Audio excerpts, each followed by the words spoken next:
अस्सलामु अलैकुम स्टूडेंट्स, हाज़िर आहियां सनलाइट इंग्लिश एकेडमी मां। स्टूडेंट्स, अॼु मां तव्हांखे प्रेज़ेंट टू बी टेंस पढ़ाईंदुसि। त प्रेज़ेंट टू बी टेंस जी माना आहे ज़मान हाल जो हुजणु। डेफिनेशन आहे this tense shows presence and state in present. ही ज़माना मौजूदगी ऐं हालत खे प्रेज़ेंट टाइम में ॾेखारे थो। हिन ज़मान जूं निशानियूं आहिनि आहे, आहियां, आहियूं, आहिनि वग़ैरह। ऐं हिन ज़मान में हेल्पिंग वर्ब्स जेके इस्तेमालु थियनि था उहे आहिनि इज़, एम, आर।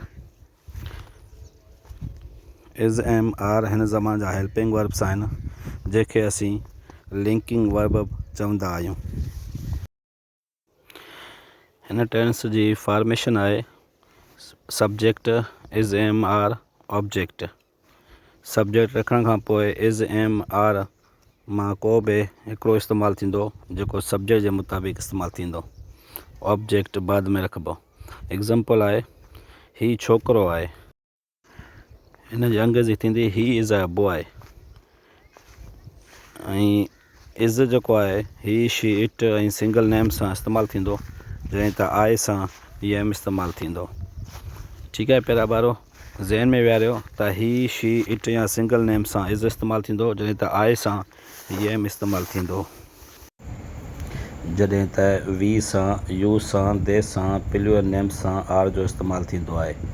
जुमिले खे नेगेटिव बनाइण लाइ फॉर्मेशन हिन रीति थींदो subject is not, am not, are not and object.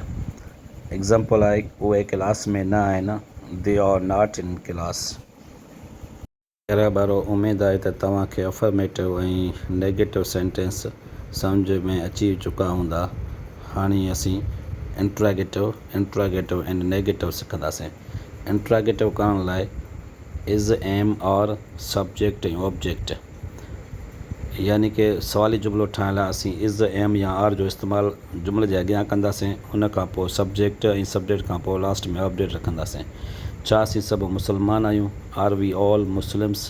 हाणे हिन जुमिले में ॾिसो, असीं आर खे अॻियां खणी आया आहियूं सब्जेक्ट जे, वी सब्जेक्ट आहे ऐं जॾहिं त आर जेका हेल्पिंग वर्ब आहे जेको जुमिले खे सवाली बनाइण लाइ जुमिले जे अॻियां इस्तेमालु थियो आहे।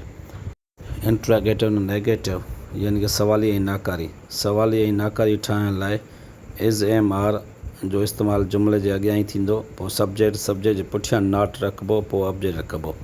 छा हूअ शागिर्दियाणी न आहे? इज़ शी नॉट आहे स्टूडेंट। हाणे इन जुमिले में ॾिसो त इज़ हेल्पिंग वर्ब आहे जेको जुमिले जे अॻियां इस्तेमालु थियो आहे, सब्जेक्ट जे अॻियां, जॾहिं त नॉट सब्जेक्ट खां पोइ इस्तेमालु थियो आहे। हाणे असीं WH क्वेश्चन, ऐं WH क्वेश्चन छा खे चइबो आहे? WH क्वेश्चन जेका उहे सुवाल हूंदा जंहिंमें WH जो इस्तेमालु थियलु हुजे, जीअं वाट, वेयर, वेन, हाउ मच, अहिड़ा जेके लफ़्ज़ आहिनि उहे WH सॾिबा आहिनि। हाणे फॉर्मेशन ठाहींदासीं WH इज़, एम, आर, पोइ सब्जेक्ट। हाणे हिन WH क्वेश्चन में सब्जेक्ट लास्ट में थो अचे। एग्ज़ाम्पल आहे छोकिरा किथे आहिनि। हाणे हिन जुमिले में लफ़्ज़ किथे WH क्वेश्चन आहे जंहिंजी अंग्रेज़ी आहे वेयर। हाणे वेयर असीं जुमिले जे अॻियां रखंदासीं, पोइ इज़, एम, आर मां को बि हिकिड़ो इस्तेमालु थींदो अकॉर्डिंग टू सब्जेक्ट। हाणे सब्जेक्ट छा आहे? बॉइज़।